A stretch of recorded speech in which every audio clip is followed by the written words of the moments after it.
വയനാട്ടിലെ ഉരുൾപൊട്ടൽ ദുരിതബാധിതരെ പലതരത്തിൽ ചേർത്ത് പിടിക്കുകയാണ് നമ്മുടെ കേരളം. കേരള ആംഡ് പോലീസ് 1-ാം ബറ്റാലിയനിലെ രശ്മിയുടെ വാക്കുകൾ ഇപ്പോൾ ശ്രദ്ധ നേടുകയാണ്. 6 മാസത്തിൽ താഴെ പ്രായമുള്ള അമ്മയില്ലാത്ത കുഞ്ഞിനെ വയനാട്ടിൽ നിന്ന് കിട്ടിയാൽ തന്റെ ലീവ് തീരും വരെ ആ കുഞ്ഞിനെ നോക്കാം എന്നാണ് യുവതി പറഞ്ഞത്. നിലവിൽ പ്രസവാവധിയിലാണ് യുവതി. പ്രളയത്തിൽ അകപ്പെട്ടുപോയി ഒറ്റ ദിവസം കൊണ്ട് അനാഥരായിപ്പോയ ആൾക്കാരെക്കുറിച്ച് ആലോചിച്ചപ്പോൾ എൻ്റെ കുഞ്ഞിൻ്റെ പ്രായത്തിൽ അവിടെയുള്ള കുഞ്ഞുമക്കൾ എങ്ങനെ ഈ സാഹചര്യം തരണം ചെയ്യും എന്നോർത്ത് സങ്കടം തോന്നി. എനിക്ക് എന്താ ചെയ്യാൻ പറ്റുന്നത്? എൻ്റെ കുഞ്ഞിൻ്റെ കൂടെ അവനെപ്പോലെ ഒരു കുഞ്ഞിനെ കൂടി നോക്കാം, ഒരു കുറവും വരുത്താതെ തന്നെ എന്നാണ് രശ്മി പറഞ്ഞത്. കുഞ്ഞുമക്കൾക്ക് മുലപ്പാൽ ആവശ്യമുണ്ടെങ്കിൽ അറിയിക്കണേ, എൻ്റെ ഭാര്യ റെഡിയാണ് എന്ന മറ്റൊരു കമൻറ്റും കഴിഞ്ഞ ദിവസം സോഷ്യൽ മീഡിയയിൽ വൈറലായി മാറിയിരുന്നു. കമൻറ്റിടുക മാത്രമല്ല, ഉപ്പുതറ സ്വദേശികളായ ഭാവനയും സജിനും മക്കളെയും എടുത്ത് വയനാട്ടിൽ പോയി. ദുരന്തത്തിൽ അകപ്പെട്ട് മാതാപിതാക്കൾ നഷ്ടപ്പെട്ടു പോയ കുഞ്ഞുങ്ങൾക്ക് മുലപ്പാൽ നൽകാനുള്ള ദമ്പതികളുടെ തീരുമാനത്തെ ആശംസകൾ കൊണ്ട് മൂടുകയാണ് കേരളീയർ. ഞാൻ 2 കുട്ടിയുടെ അമ്മയാണ്. അമ്മയില്ലാതാവുന്ന കുഞ്ഞുങ്ങളുടെ അവസ്ഥ അറിയാം. അതുകൊണ്ട് തന്നെയാണ് ഇതിന് തയ്യാറായത്. ഭർത്താവിനോട് ചോദിച്ചപ്പോൾ പിന്തുണ ലഭിച്ചു. അങ്ങനെയാണ് ഭാവനയും സജിനും അങ്ങോട്ടേക്ക് തിരിച്ചത്.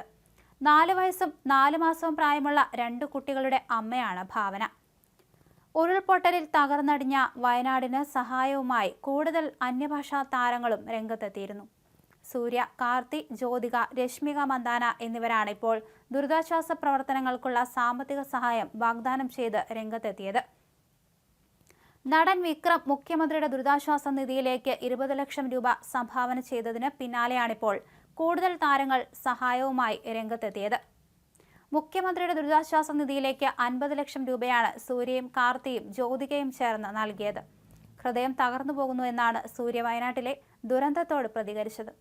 ഉരുൾപൊട്ടലിന്റെ ദുരിതം അനുഭവിക്കുന്നവർക്കായി പ്രാർത്ഥിക്കുന്നു. രക്ഷാപ്രവർത്തകർക്കൊപ്പം ചേർന്ന് ദുരിതബാധിതരെ സഹായിക്കുന്ന ജനങ്ങളോടും സർക്കാർ ഏജൻസി അംഗങ്ങളോടും ബഹുമാനം മാത്രം എന്നാണ് സൂര്യ സോഷ്യൽ മീഡിയയിൽ കുറിച്ചത്.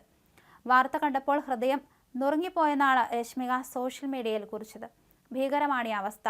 ദുരിതബാധിതരുടെ കുടുംബങ്ങൾക്കായി പ്രാർത്ഥിക്കുന്നുവെന്നും രശ്മിക എഴുതി. 10 ലക്ഷം രൂപ മുഖ്യമന്ത്രിയുടെ ദുരിതാശ്വാസ നിധിയിലേക്ക് താരം സംഭാവന ചെയ്തിട്ടുണ്ടെന്ന് ദേശീയ മാധ്യമങ്ങൾ റിപ്പോർട്ട് ചെയ്തു.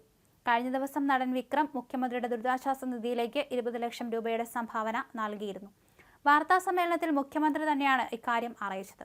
ഒട്ടേറെ പേരുടെ ജീവൻ പൊലിഞ്ഞ ഈ ദുരന്തത്തിലുള്ള തന്റെ വേദനയും അറിയിച്ച് അദ്ദേഹം ബുധനാഴ്ചയാണ് മുഖ്യമന്ത്രിയുടെ ദുരിതാശ്വാസ നിധിയിലേക്ക് 20 ലക്ഷം രൂപ സംഭാവന ചെയ്തത്. 2018 പ്രളയകാലത്തും വിക്രം ഉൾപ്പെടെയുള്ള അന്യഭാഷാ താരങ്ങൾ കേരളത്തിന് കൈത്താങ്ങായിട്ടുണ്ട്.